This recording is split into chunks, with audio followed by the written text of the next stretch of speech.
Bismillahirrahmanirrahim. Maafkan Abi, nak. Maaf. Mungkin kelak kau lahir. Negeri ini sedang manis oleh janji dari mulut para politis. Maaf. Mungkin kelak kau lahir. Negeri ini sedang mempertontonkan tikus-tikus liar yang haus jabatan. Maafkan Abi, nak. Maaf, mungkin kelak kau lahir.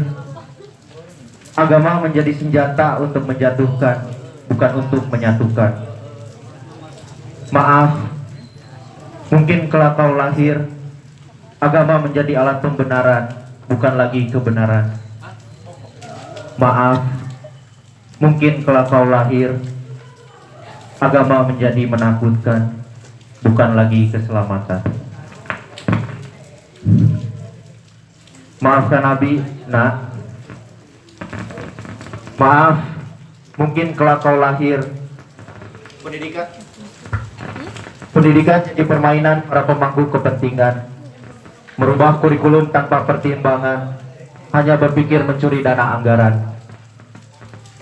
Maaf, mungkin kelak kau lahir. Pendidikan jadi alat pendudukan. Maaf, mungkin kelak kau lahir. Pendidikan jadi bisnis yang menjanjikan. Maafkan Abi, nak. Maaf, mungkin kelak kau lahir. Kau akan disajikan janji-janji manis calon presiden negeri ini, janji-janji manis calon gubernur tanah Priangan ini, janji-janji manis calon bupati kabupaten ini. Semoga kau tak diabetes dibuatnya.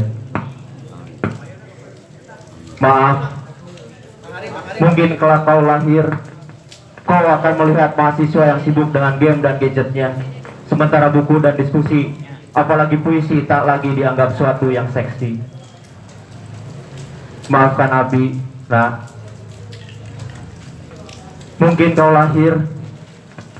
Kau berada di tengah kaum-kaum oportunis, melihat kaum kiri ekstremis sibuk memobilisasi massa, mendengar bahwa kaum mereka lah yang paling agamis, nasionalis, dan Pancasila, sedang kapitalis asik mengakangi mereka.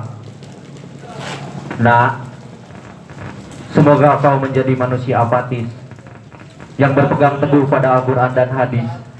Belajarlah pada ibumu, bertanyalah pada kedua kakekmu, dan bijaklah seperti kedua nenekmu. Ismail Insan Kamil, puisi untuk Sang Janin.